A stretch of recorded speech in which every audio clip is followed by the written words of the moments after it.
তুমি তো শুধু আমার মা নও, বড় মা। ছোটবেলা থেকে আমি তোমাকে দেখছি, তুমি যেভাবে আমার কষ্ট বুঝতে পারো আমি ঠিক সেভাবেই তোমার কষ্ট বুঝতে পারি। বড় মা,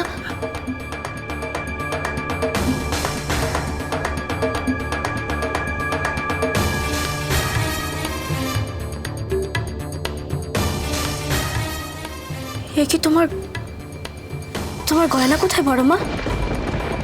তুমি গয়না পরোনি কেন? বড় মা, বড় মা, আমি কিন্তু তোমাকে আমার মাথার দিব্যি দিয়েছি। আমাকে সত্যিটা বলো বড় মা, সত্যিটা বলো। আমার কাছে কোনো গয়না নেই।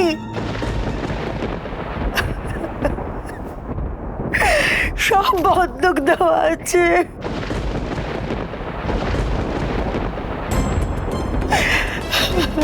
এসব তুমি কি বলছো বড় মা?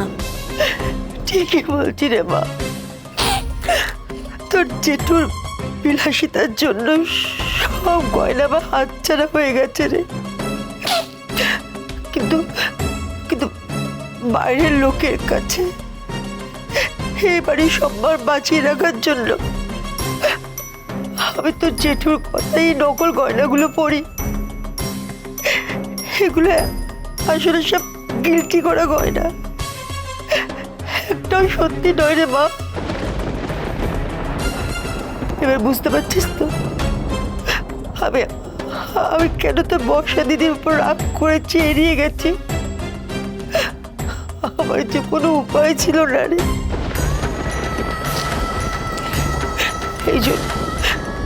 এই জন্য তো বর্ষা দিদি বিয়ের কথা উঠলে আমি কোনো জোর করতাম না, কারণ বিয়ে হলে তো তখন সত্যিটা সবার কাছে চলে আসতো।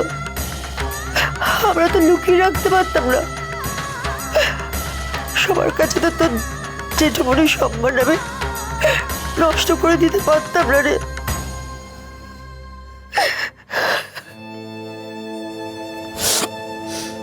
বর্ষা দিদির বিয়ে হবে, তুমি দেখে নিও। বর্ষা দিদি নিজে রোজগার করে নিজের টাকাতে গয়না কিনবে। আর এই পালবাড়ির মেয়েদের যেরকম জাঁকজমক করে বিয়ে হয়, বর্ষা দিদিরও ঠিক সেভাবেই বিয়ে হবে। ভিয়েন বসবে, সানাই বাজবে, গা ভর্তি গয়না পরবে বর্ষা দিদি। আর জেঠুমনিরও সম্মান বজায় থাকবে, আমি তোমাকে কথা দিলাম।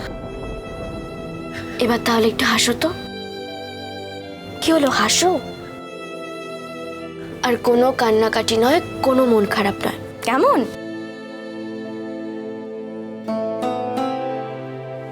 অনেক বড় হরে মা, অনেক বড় হতে।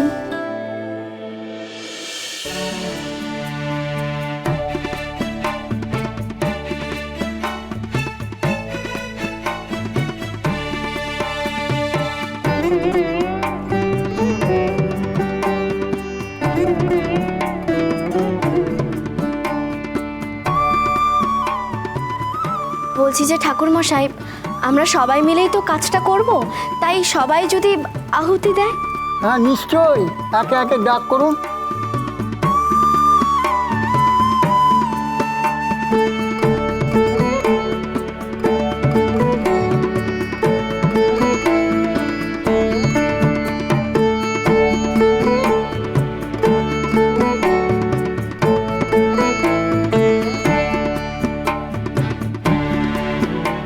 মাম্মা, আমি পুজো দেবো না? হ্যাঁ মাম্মা, নিশ্চয়ই। এসো এসো, আমার কাছে এসো, এখানে বসো।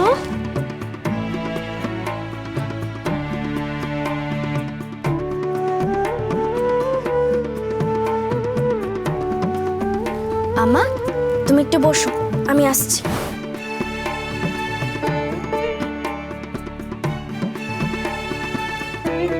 দূরে দূরে দাঁড়িয়ে আছো কেন? দূরে দূরে কোথায় দাঁড়িয়ে আছি? আমি তো এখানেই, তোমার পাশেই আছি। তাহলে চলো, আহুতি দেবে, চলো এসো।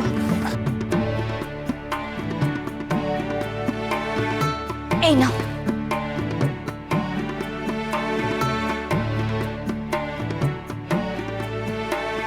বর্ষা দিদি,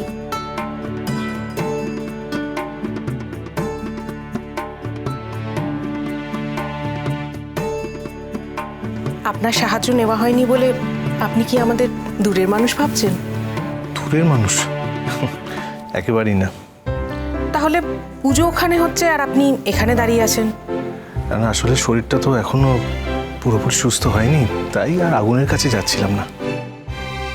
কিচ্ছু হবে না, যজ্ঞের আগুনে আহুতি দিলে সব ঠিক হয়ে যাবে। চলুন, আসুন।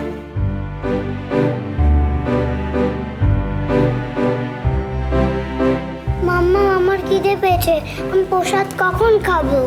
এই তো এক্ষুনি শেষ হয়ে যাবে পুজো। ভোগ নিবেদন হয়ে গেছে, এবার আপনারা প্রসাদ বিতরণ করতে পারেন।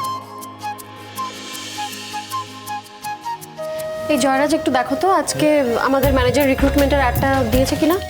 মমিতা বলেছিল আজই বেরোবে। ও, দেখছি।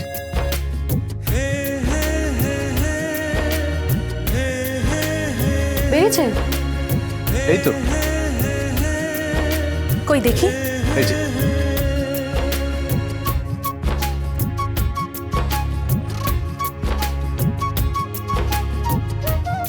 বিরাট বড় করে বেরিয়েছে। আমি অবশ্য স্পেশালি রিকোয়েস্ট করেছিলাম। দিদিভাই দেখি। হ্যাঁ, বেশ বড় করে চেপেছে। আমার কিন্তু মনে হয় এরপর অনেক ফোন আসবে। এই নে দিয়ে দে। হ্যাঁ সেটাই, এখন তো আবার আমার অনেক কাজ বেড়ে গেল, এত ফোন আসবে, এবার দেখতে হবে তো কি ঠিকঠাক কাজ করতে পারে।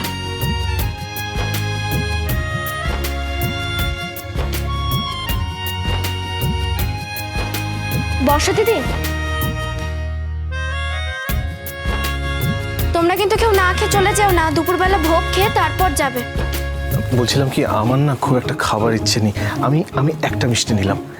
আর ভোগ তো নিশ্চয়ই বাড়িতে যাবে, তো আমি বাড়িতেই খাবো। ঠিক আছে জয়রাজ বাবু, একটু পরে তো কার্তিকদা এখানে আসবে, আমি কার্তিকদার হাত দিয়ে ভোগটা পাঠিয়ে দেবো। এই নাও।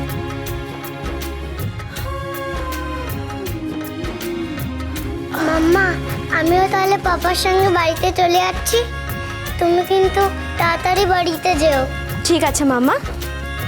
মিনু, আমি ওনাদের একটু গাড়িও দিয়ে গিয়ে দিই। চলো, ঠিক আছে, এসো। যাও। টাটা মাম্মা। টাটা। এখানে সবাই প্রসাদ পেয়েছে, আরেকটা দাও দিদি ভাই। বলছি যে ঠাকুর মশাই, আপনি একটু আমার সাথে আসুন। এনো ধরো, কাজের জায়গাটা একটু শুদ্ধিকরণ করে দেবেন। দিয়া, দিদি ভাই, তুলি, তোমরাও এসো। শোনো না, বলছি যে তোমরা প্রসাদগুলো একটুখানি ভাগ করে নাও না, আমরা এক্ষুনি চলে আসবো।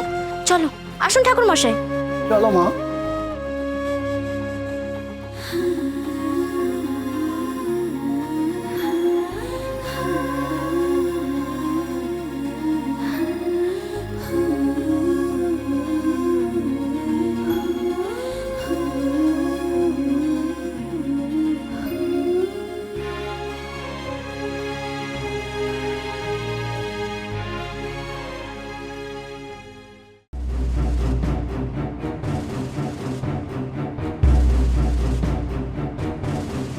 দাঁড়াও, দাঁড়াও বলছি, নাহলে কিন্তু আমি গুলি করতে বাধ্য হবো।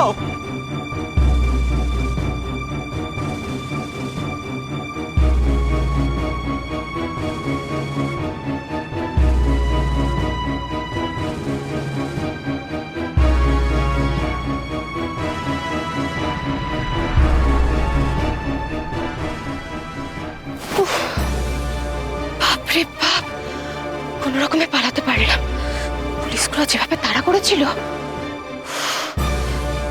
না, এখন ঘন্টাখানেক এখানেই লুকিয়ে থাকতে হবে। তারপর সুযোগ বুঝে চারিদিকটা ভালো করে দেখে কিছু একটা প্ল্যান ভাবতে হবে। মিস্টার সোমনাথ পাল, এতদিন খুব আরামে দিন কাটাচ্ছ তাই না? এবার দেখো আমি তোমার কি অবস্থা করি।